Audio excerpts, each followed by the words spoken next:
Mañana ya van a cortarme el pelo, porque esto no puede ser. Bueno, Caminos de Bosque, Heidegger, tal. Creo que se llamaba La época de la imagen del mundo. O algo así. Me va a salir una llaga, creo. Vale. Dice, es en la empresa donde por primera vez el proyecto del sector de objetos se inscribe en lo ente. La materialización, ¿no? Se reifica. Algo así. Todas las disposiciones que facilitan un acuerdo conjunto y planificable de los modos del método que exigen el control y planificación recíprocos de los resultados y regulan el intercambio de las fuerzas de trabajo no son en absoluto, como medidas, las consecuencias externas del hecho de que el trabajo de investigación se extienda y ramifique. No son consecuencias externas. Por el contrario, esto se convierte en la señal muy lejana y aún incomprendida de que la ciencia moderna está empezando a entrar en la fase más decisiva de su historia.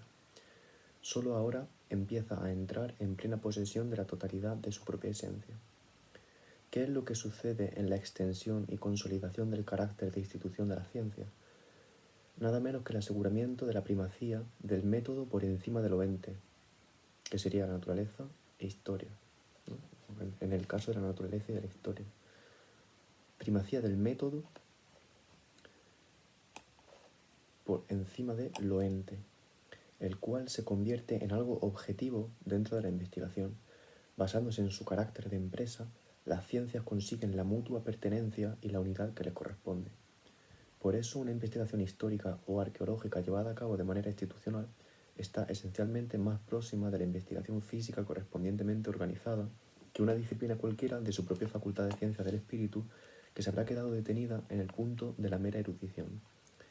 Por eso el decisivo despliegue del moderno carácter de empresa de la ciencia acuña otro tipo de hombres.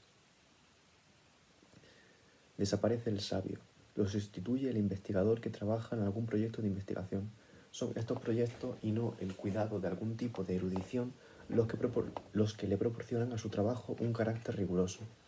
El investigador ya no necesita disponer de una biblioteca en su casa. Además, está todo el tiempo de viaje. Se informa en los congresos y toma acuerdos en sesiones de trabajo. Se vincula a contratos editoriales, pues ahora son los editores los que deciden qué libros hay que escribir. El investigador se ve espontánea y necesariamente empujado dentro de la esfera del técnico en sentido esencial. Es la única manera que tiene de permanecer eficaz, y por lo tanto, en el sentido de su época, efectivamente real. Al lado de esto, aún puede sobrevivir cierto tiempo, y en determinados lugares el romanticismo cada vez más inconsistente y vacío de la erudición y la universalidad. No, la universidad, pero supongo que será más o menos lo mismo.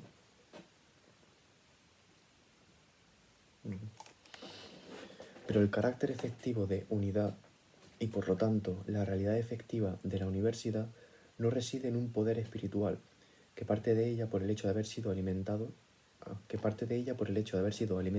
y preservado por ella, por la universidad. Es que esto está escrito un poco. A ver. El carácter efectivo de unidad y por lo tanto la realidad efectiva de la universidad no reside en un poder espiritual para la unificación originaria de la ciencia. La universidad solo es efectivamente real en tanto que institución que hace posible y visible de un modo ya exclusivo, por el hecho de estar cerrado administrativamente, la tendencia de la ciencia a separarse y especializarse y la particular unidad de las empresas.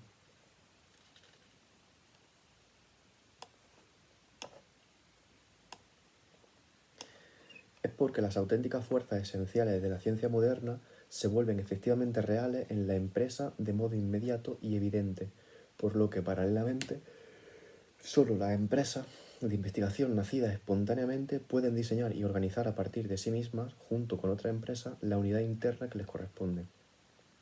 El verdadero sistema de la ciencia reside en la síntesis del proceder anticipador y la actitud que hay que tomar en relación con la objetivación de lo ente resultante de las planificaciones correspondientes.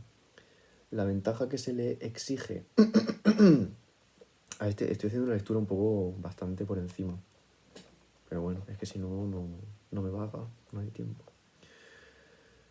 La ventaja que se le exige a este sistema no es una unidad de relación cualquiera de los sectores de objetos, bien calculada y rígida, sino la movilidad más grande posible, libre aunque regulada, en la transformación o reiniciación de la investigación en las tareas rectoras correspondientes. Cuanto más exclusivamente se reduzca la ciencia a la puesta en marcha y control de su modo de trabajo, tanto más libres de toda ilusión se concentrarán estas empresas en centros e institutos de investigación especializados y de modo tanto más irresistible alcanzarán la ciencia la consumación de su esencia moderna. Pero cuanto más, a ver, esto creo que es importante, pero cuanto más en serio y de modo más incondicionado procedan la ciencia y los investigadores con la figura moderna de su esencia, de modo tanto más evidente e inmediato se pondrán a sí mismos al servicio de la utilidad general, mientras que también se verán tanto más obligados a retirarse sin reserva al público anonimato que acompaña a todo trabajo útil para la generalidad. La ciencia moderna se basa y al mismo tiempo se especializa en proyectar determinados sectores de objetos.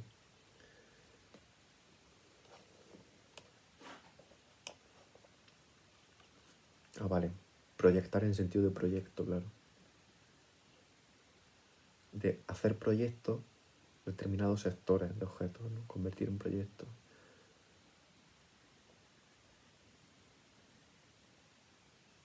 Una anticipación proyectora, claro.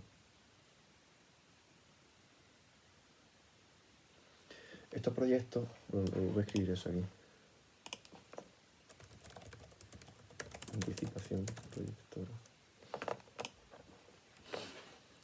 Estos proyectos se despliegan en los correspondientes métodos asegurados gracias al rigor. El método correspondiente en cada caso se organiza en la empresa. El proyecto y el rigor, el método y la empresa, al plantearse constantes exigencias recíprocas, conforman la esencia de la ciencia moderna y la convierten en investigación. Esto ya lo había dicho antes, ¿no? Estamos reflexionando sobre la esencia de la ciencia moderna con la intención de reconocer su fundamento metafísico. ¿Qué concepción de lo ente y qué concepto de la verdad hacen posible que la ciencia se torne investigación? El conocimiento, en tanto que investigación, le pide cuentas a lo ente acerca de cómo y hasta qué punto está a disposición de la representación. Qué tío, macho. La investigación dispone de lo ente cuando consigue calcularlo por adelantado en su futuro transcurso o calcularlo a posteriori como pasado.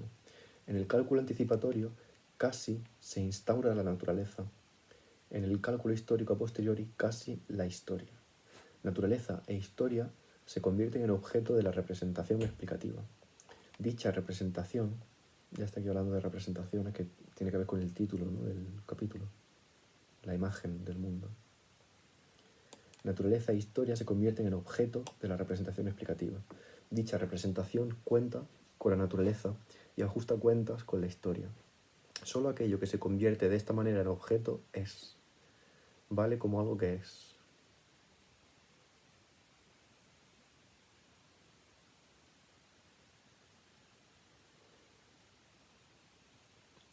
La ciencia solo llega a ser investigación desde el momento en que se busca al ser de lo ente en dicha objetividad.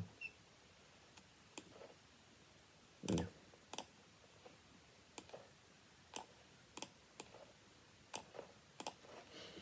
Esta objetivación de lo ente tiene lugar en una representación cuya meta es colocar a todo lo ente ante sí, de tal modo que el hombre que calcula pueda estar seguro de lo ente, o lo que es lo mismo, pueda tener certeza de él. La ciencia se convierte en investigación única y exclusivamente cuando la verdad se ha transformado en certeza de la representación.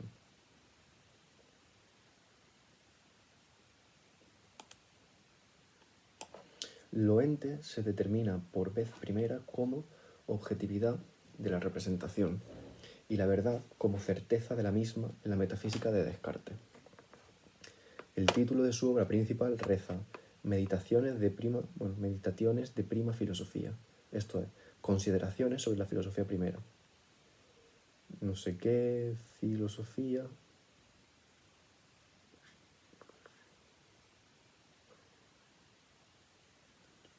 Es que no sé, está en griego. Prime filosofía, no sé. Es el nombre aristotélico para aquello que más tarde se llamará metafísica. Toda la metafísica moderna, incluido Nietzsche, se mantendrá dentro de la interpretación de lo ente y la verdad iniciada por Descartes. Pues bien, si la ciencia, en tanto que investigación, es una manifestación esencial de la edad moderna, aquello que constituye el fundamento metafísico de la investigación debe determinar en primer lugar y mucho antes toda la esencia de la edad moderna. Podemos ver la esencia de la edad moderna en el hecho de que el hombre se libera de las ataduras medievales liberándose a sí mismo. Pero por correcta que sea, esta caracterización resulta superficial. Tiene como consecuencia esos errores que impiden captar el fundamento esencial de la edad moderna y medir también a partir de allí el alcance de su esencia. No cabe duda de que la edad moderna ha traído como consecuencia de la liberación del hombre subjetivismo e individualismo. Pero tampoco cabe duda de que ninguna otra época anterior ha creado un objetivismo comparable y que en ninguna otra época en ninguna otra época precedente adquirió tanta importancia lo no individual bajo la forma de lo colectivo. Lo esencial aquí es el juego alternante y necesario entre subjetivismo y objetivismo. Pero precisamente este condicionamiento recíproco nos remite a procesos de mayor profundidad. Lo decisivo no es que el hombre...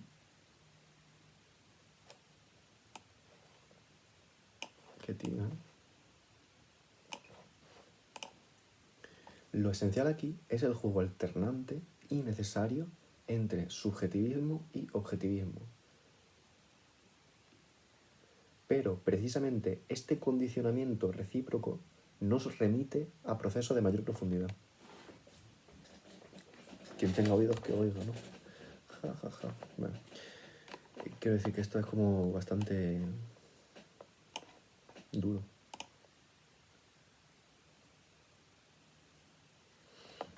Como cuando hay una dualidad, ¿no? Un pseudoquiasmo, cuando hay una bipolaridad tal, que se, ¿cómo dice? Que se condiciona recíprocamente.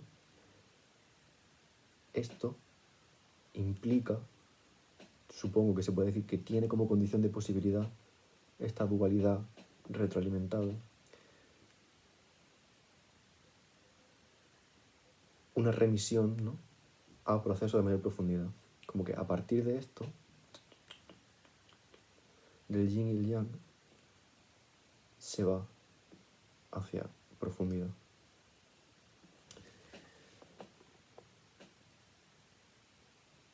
Está bien, o sea, puede parecer una tontería, pero no lo es. Bueno, lo decisivo es que el hombre se haya liberado de las anteriores ataduras para encontrarse a sí mismo. Lo importante es que la esencia del hombre se transforma desde el momento en que el hombre se convierte en sujeto. Naturalmente debemos entender esta palabra, subjectum, como una traducción del griego, no sé qué. Dicha palabra designa a lo que yace.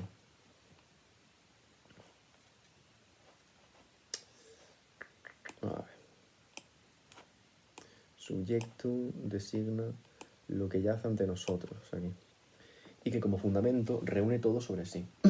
En un primer momento, este significado metafísico del concepto de sujeto no está especialmente relacionado con el hombre y aún menos con el yo.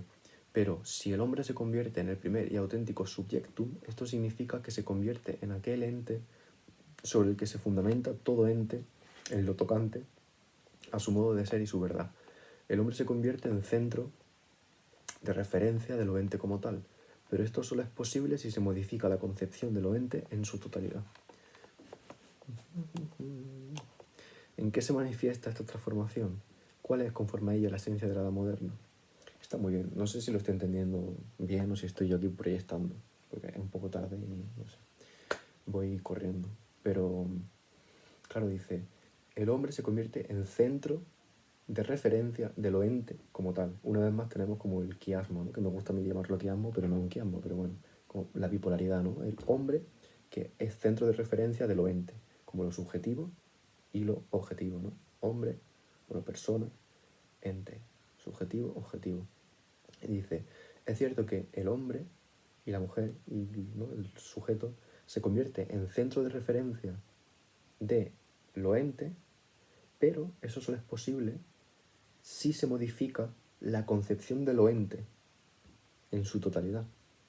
Porque si no se modifica cómo concebimos lo ente, no puede ser que el ser humano se convierta en centro de referencia de ello, de lo ente. El convertirse del ser humano en centro de referencia de algo implica que ese algo también está cambiando. No es solamente el ser humano que de repente coja así como la espada Excalibur y se convierte en el héroe. Todo el contexto ha llevado a eso y ha cambiado para que eso ocurra, ¿no? Es condición de posibilidad. Cuando meditamos sobre la edad moderna, nos preguntamos por la moderna imagen del mundo. La caracterizamos mediante una distinción frente a la imagen del mundo medieval o antigua. Pero ¿por qué nos preguntamos por la imagen del mundo a la hora de interpretar una época histórica?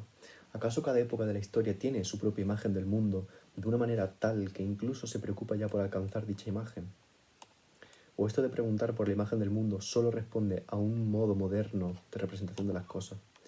¿Qué es eso de una imagen del mundo? Parece evidente que se trata de eso, de una imagen del mundo. Pero ¿qué significa mundo en este contexto? ¿Qué significa imagen? El mundo es aquí el nombre que se le da a lo ente en su totalidad. No se reduce al cosmos, a la naturaleza. También la historia forma parte del mundo. Pero hasta la naturaleza y la historia y su mutua y recíproca penetración y superación no consiguen agotar el mundo. En esta designación está también supuesto el fundamento del mundo, sea cual sea el tipo de relación que imaginemos del fundamento con el mundo. Madre mía, tío. Qué persona, Heidegger.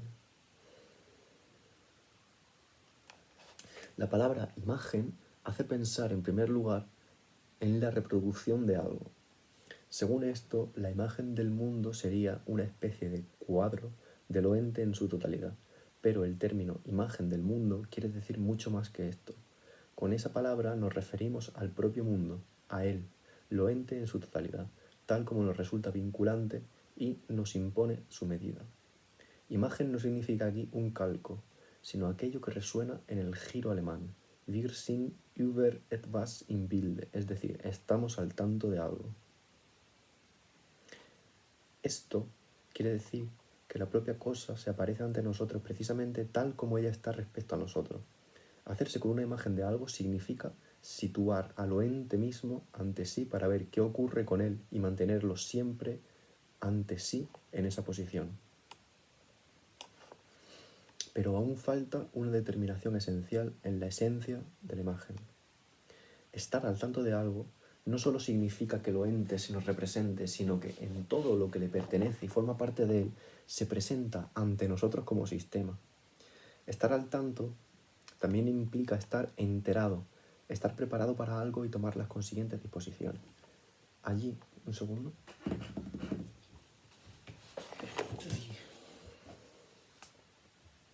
Bien, ¿no?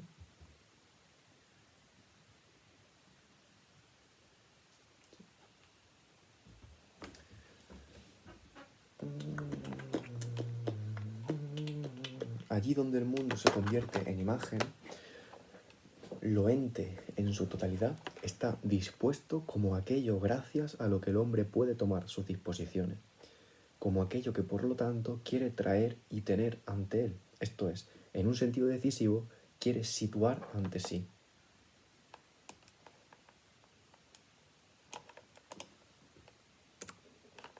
What the fuck? Bueno, subrayo y de repente se subrayan tres palabras y un número que están como un párrafo abajo prácticamente. Solamente eso, ¿sabes? El resto, bueno, da igual. Imagen del mundo, comprendido esencialmente, no significa, por lo tanto, una imagen del mundo, sino concebir el mundo como imagen. Lo ente en su totalidad se extiende de tal manera que solo es y puede ser desde el momento en que es puesto por el hombre que representa y produce. en donde llega a darse la imagen del mundo, tiene lugar una decisión esencial sobre lo ente en su totalidad. Se busca y encuentra el ser de lo ente en la representabilidad de lo ente. Total, tío. Es que esto da para tanto, ¿eh? Da para tanto esto que de hecho lo voy a meter en la carpeta de investigación.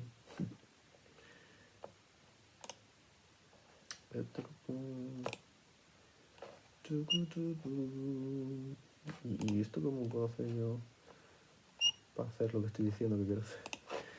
A ver, esto sería aquí. Ah, pues a lo mejor arrastrando, ¿no? Supongo, efectivamente.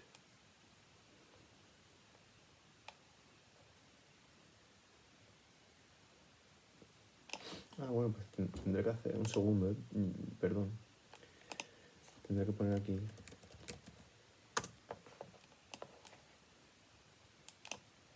Ahí, vale, ya estoy. Pero, bueno, y aquí ya de paso también lo pongo aquí que luego no me pierda. Pero en cualquier lugar en el que lo ente no sea interpretado en este sentido, el mundo tampoco puede llegar a la imagen. No puede haber ninguna imagen del mundo. Es el hecho de que lo ente llegue a ser en la representabilidad lo que hace que la época en la que esto ocurre sea nueva respecto a la anterior. Las expresiones imagen del mundo de la edad moderna y moderna imagen del mundo dicen lo mismo dos veces y dan por supuesto algo que antes nunca pudo haber. Una imagen medieval y otra antigua del mundo. Marca la diferencia.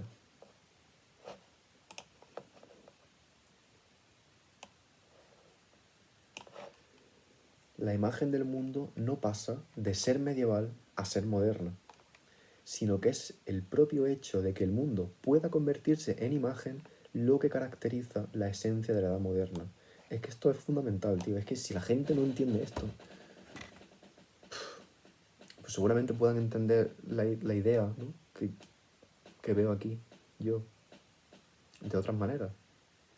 Pero a mí me parece que esto es esencial, que es fundamental. Pero para todo, en plan, para estar bien en comunidad.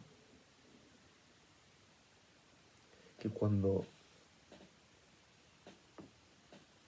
hay un cambio, no hay una teleología, que no hay línea recta, que las cosas ocurren, se suceden, ¿no? Son simultáneas entre sí y se relacionan entre sí. Pero que eso no significa que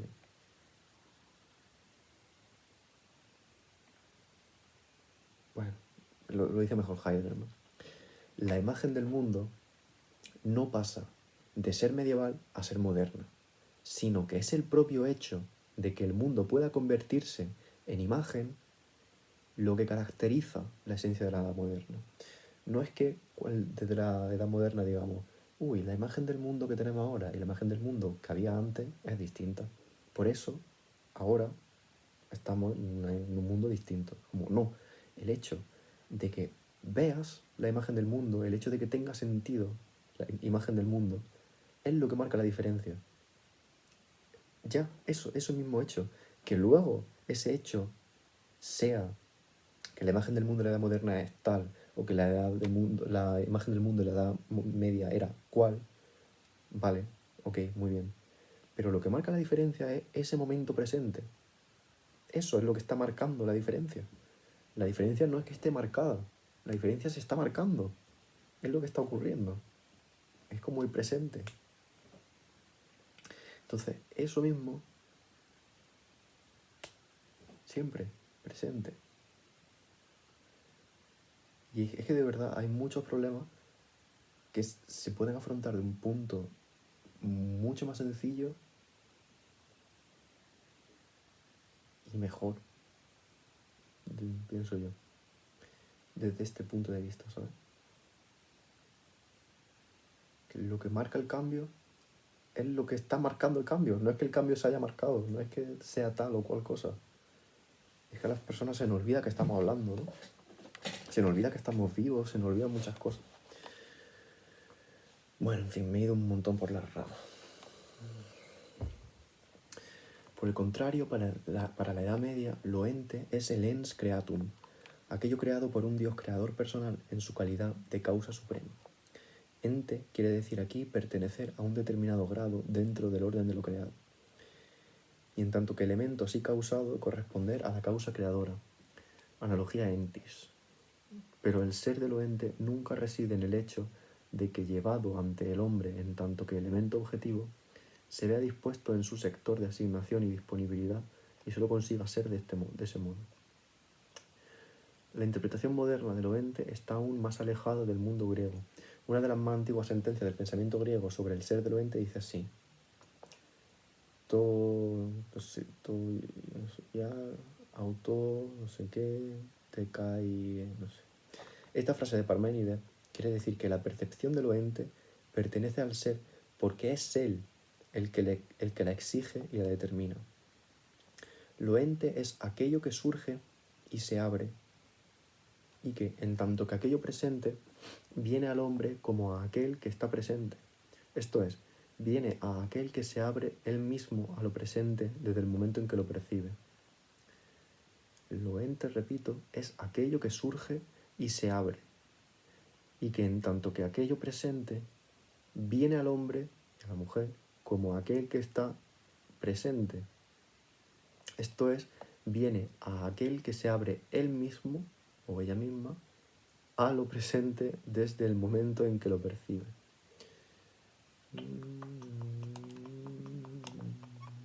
Lo ente no accede al ser por el hecho de que el hombre lo haya contemplado primero. Duro. En el sentido, por ejemplo, de una representación como las de la percepción subjetiva. Es más bien el hombre el que es contemplado por lo ente, por eso que se abre a la presencia reunida en torno a él. Contemplada por lo ente, incluida y contenida dentro de su espacio abierto y soportada de este modo por él, involucrada en sus oposiciones y señalada por su ambigüedad. Esta era la esencia del hombre durante la gran época griega. Por eso, a fin de llevar su esencia a su cumplimiento, este hombre tenía que reunir eso que se abre a sí mismo en su espacio abierto, salvarlo, mantenerlo atrapado y preservarlo y permanecer expuesto a todas las disensiones de la confusión. El hombre griego es en tanto que percibe lo ente, motivo por el que en Grecia el mundo no podía convertirse en imagen. Por el contrario, el hecho de que para Platón la entidad de lo ente, no, la entidad. Por el contrario, el hecho de que para Platón la entidad de lo ente se determine como aspecto o visión, como eidos, es el presupuesto que condicionó desde siempre y reinó oculto largo tiempo de modo mediato para que el mundo pudiera convertirse en imagen. A diferencia de la percepción griega, la representación moderna tiene un significado muy distinto. Y ya cuando acabe esta idea, lo voy a dejar que llevo media hora. Que donde mejor se expresa es en la palabra representatio. En este caso, representar quiere decir traer ante sí eso que está ahí delante, en tanto que algo situado frente a nosotros, referirlo a sí mismo, al que se lo representa, y en esta relación consigo, obligarlo a retornar a sí como ámbito que impone las normas. ¡Puf! ¡Qué máquina, tío! ¡Qué manera, tío! Este hombre estaba fuera del tiempo, Este hombre sí que era intempestivo. La madre que lo parió.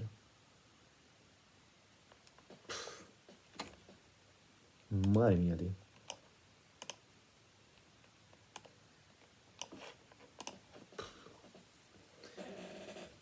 Representar quiere decir traer ante sí eso que está ahí delante en tanto que algo situado frente a nosotros, referirlo a sí mismo, al que se lo representa, y en esta relación consigo, es que esto tendrá que leerlo en alemán, si supiese alemán. Vale, sí, referirlo a sí mismo. No, sí. Vale, representar quiere decir traer ante sí, no ante sí, ¿vale? Es traer ante sí eso que está ahí delante, en tanto que algo situado frente a nosotros. Referirlo a sí mismo, al que se lo representa.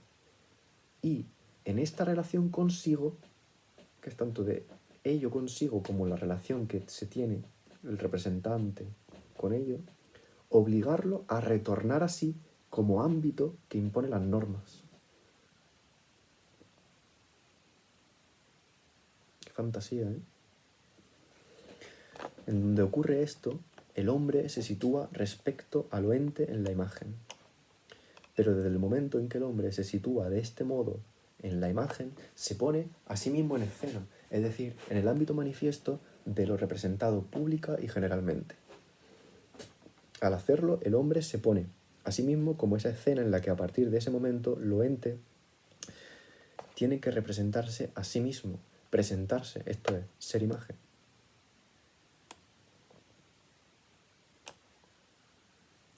El hombre se convierte en el representante de lo ente en el sentido de lo objetivo. Pero la novedad de este proceso no reside en absoluto en el hecho de que ahora la posición del hombre en medio de lo ente sea sencillamente otra diferente respecto a la del hombre medieval o antiguo. Lo decisivo es que el hombre ocupa esta posición por sí mismo, en tanto que establecida por él mismo, y que la mantiene voluntariamente en tanto que ocupada por él, y la asegura como terreno para un posible desarrollo de la humanidad. Solo a partir de este momento puede decirse que existe algo similar a una posición del hombre. El hombre dispone por sí mismo el modo en que debe situarse respecto a lo ente como el objetivo.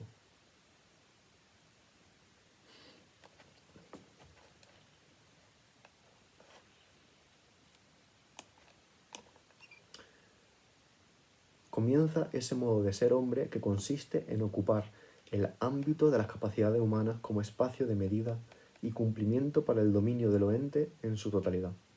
La época que se determina a partir de este acontecimiento no solo es nueva respecto a la precedente a los ojos de una contemplación retrospectiva, sino que es ella la que se sitúa a sí misma y por sí misma como nueva.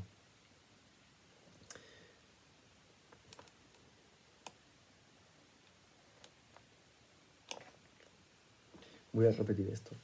La época que se determina a partir de este acontecimiento no solo es nueva respecto a la precedente, a los ojos de una contemplación retrospectiva. Como que tú estás contemplando y dices, ah, sí, eso era distinto a mí.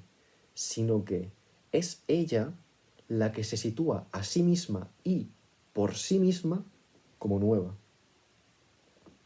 Se está situando. Acontece, claro. Ser nuevo es algo que forma parte del mundo convertido en imagen.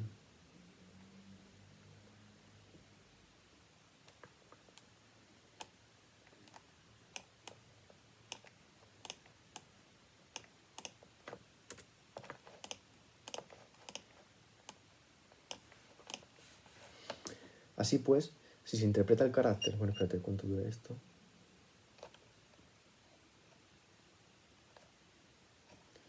Bueno, lo voy a dejar aquí. Sí.